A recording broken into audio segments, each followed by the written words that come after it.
L'année dernière, j'ai vu mon père.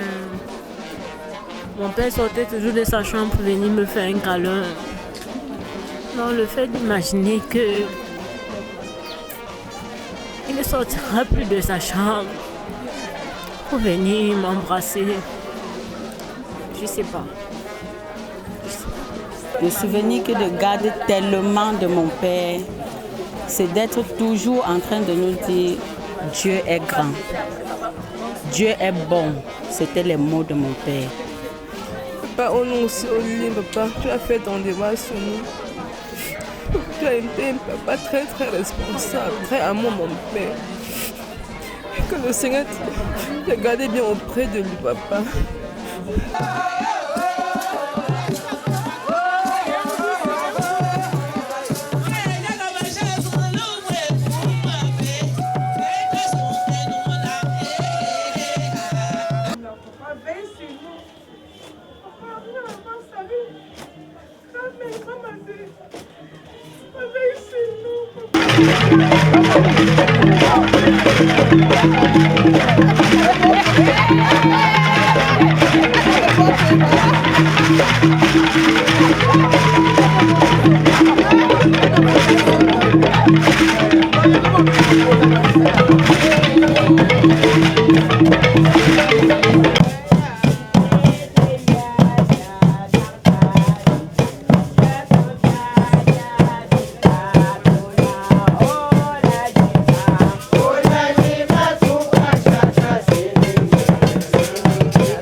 L'Église a la responsabilité d'accompagner ses membres, tant vivants que morts. Parce que quand le membre décède, on a l'obligation de l'encadrer, d'encadrer sa famille. Et cette veillée est d'autant plus particulière parce qu'elle touche un membre important de notre communauté, Maman Tagia Jeannette. C'est pour elle que nous sommes là. Elle nous a sollicité, étant membre de la communauté, nous sommes donc là pour l'encadrer, elle et sa famille. C'est aussi ça le rôle de l'Église, accompagner, encadrer, assister, consoler ceux-là qui sont attristés et abattus. Le deuil de Papa Tane Jean-Marie, depuis le jour où on a reçu le fait-pas, ce qui m'a particulièrement marqué est le texte biblique qui était mentionné sur ce fait-pas.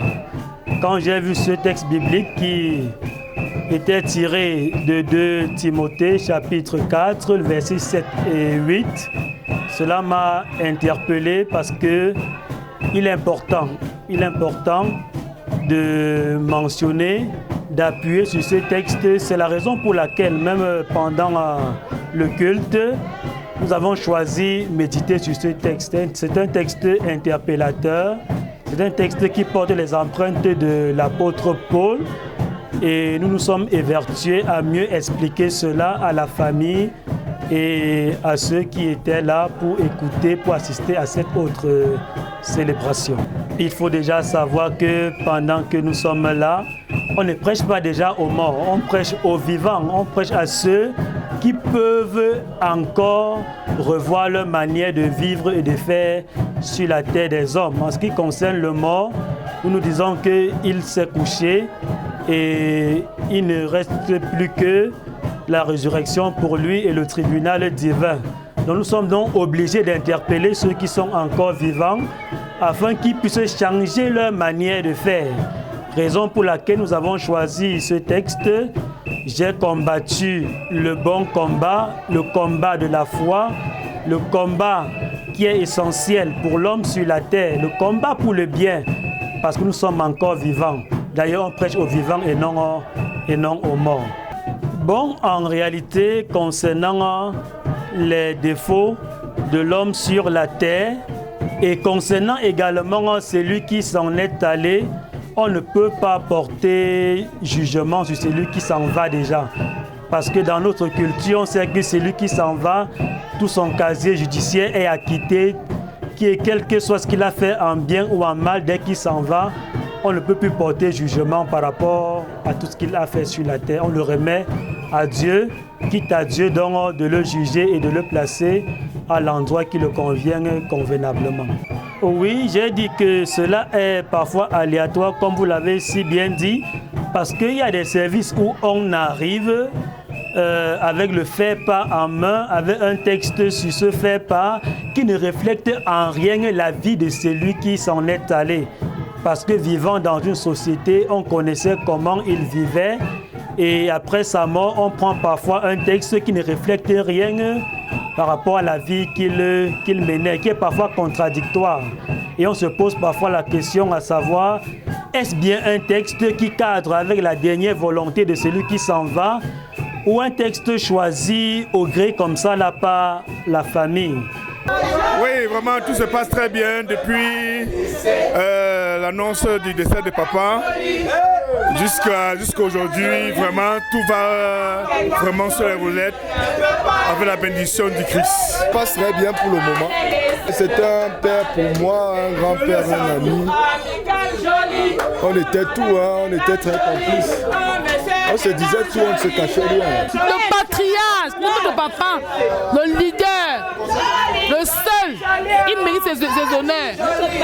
Le patriarche d'Amérique, c'est Bataille. Il mérite tout ça vraiment. C'est son droit, hein. Donc on doit animer. C'est normal. Joli, joli.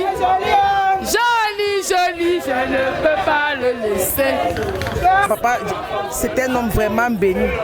Dans ses obsèques, dans une atmosphère tellement agréable. En saison de pluie, il ne pleut ni à Yaoundé ni au village. Nous avons encore Dieu nous disons au Seigneur de l'accueillir et qui continue de veiller sur nous.